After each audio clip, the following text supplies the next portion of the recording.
it? I'm from Philippines.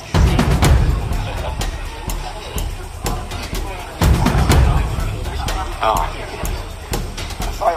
Final low na.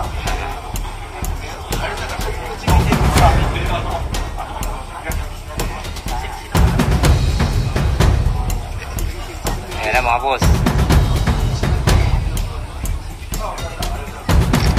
Ayan na. 57.8. Oh yeah! Oh yeah! Oh yeah!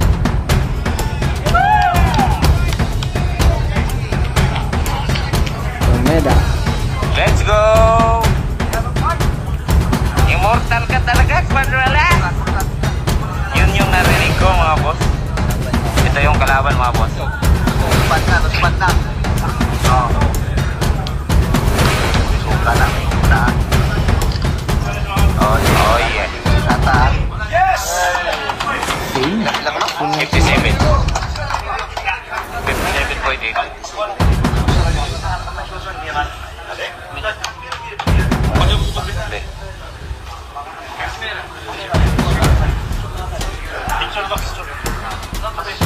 Philippines.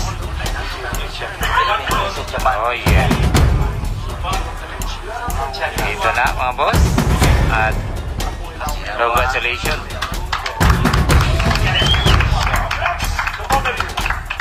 Congrats. Oh yeah.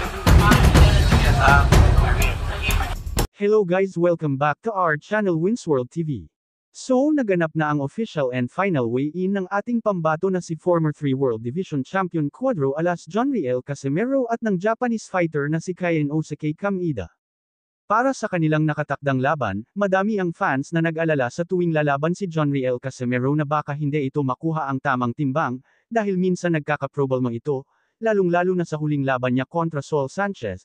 Ngunit ngayon ang laban niya kontra Kainosuke Kameda ay wala nang dapat pang ipag-alala dahil mismo na si Jonriel Casimero na ang nagsabi na 128 pound na ang kanyang timbang. Now, 188. Tamang-tama sa contractual weight nila ni Kainosuke Kameda. Kaya tuloy na bukas, ang labanan Casimero versus Kameda, at hindi dapat mabigo dito si Jonriel Casimero dahil ito ang kauna-unahan niyang laban sa ilalim ng bago niyang promoter na si Koki Kameda. Samantala, 2 araw bago ang inaabangan laban kontra sa Japanese contender Kainosuke Kameda kontra former 3 World Division Champion, Jonriel Casimero ay marami ang kumakalat na bali-balita at spekulasyon, kung saan ang paparating nitong laban kontra Kainosuke Kameda ay isang malaking patibong at isang malaking pain, kontra kay Jonriel Casimero. So hindi naman talaga may aalis ang mga ganyang teorya, dahil itong si Koki Kameda, may-ari ng Kameda Promotion ay isang matalik na pinsang buo ni Kainosuke Kameda na makakalaban mismo ng ating pambato na si Jonriel Casimero ngayong October 25 taon kasalukuyan.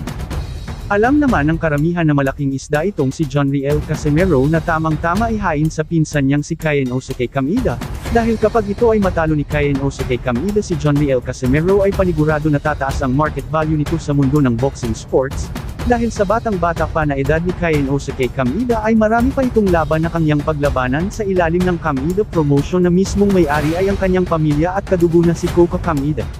Ngunit ganun pa man ay wala pa naman patunay at ito ay haka-haka pa lamang. Ngunit ganun pa man ay kailangan ni Jonriel Casimero ang matinding pag-iingat at kitang-kita dito na si Jonriel Casimero ay kayang-kaya niyang patumbahin itong makakalaban niya na si Kainosuke Kameda. Kaya walang dapat ipag-alala ang mga supporters at mga boxing fans ng ating pambato na si Jonriel Casimero. Alam naman ng karamihan na si Jonriel Casimero ay hindi nagpapasilaw sa anumang pera para ipagbili ang kanyang laban at ang pinaka-importante ay may paninindigan ito. Kaya sa darating na October 25 taon kasalukuyan ay tuloy na ang labanan Jonriel Casimero kontra Kainosuke Kameda. Dagdag pa sa ating mga balita, Jonriel Casimero aka Cuadro alas Angas ng Pinas. Jonriel Casimero ibinunyag ang halaga ng kanyang mga pangalan na nakaukit sa kanyang gagamitin na boxing shorts. Ang unang pangalan dito na nabanggit ay ang Emerald na nagkakahalaga ng 1 milyon pesos.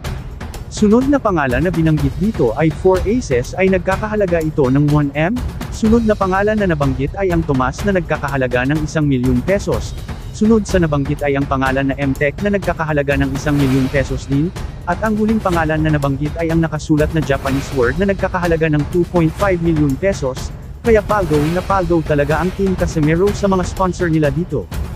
Dahil dyan ay paniguradong maglalakihan na naman ang mga mata ng mga taong inggit kay Jonriel Casimero.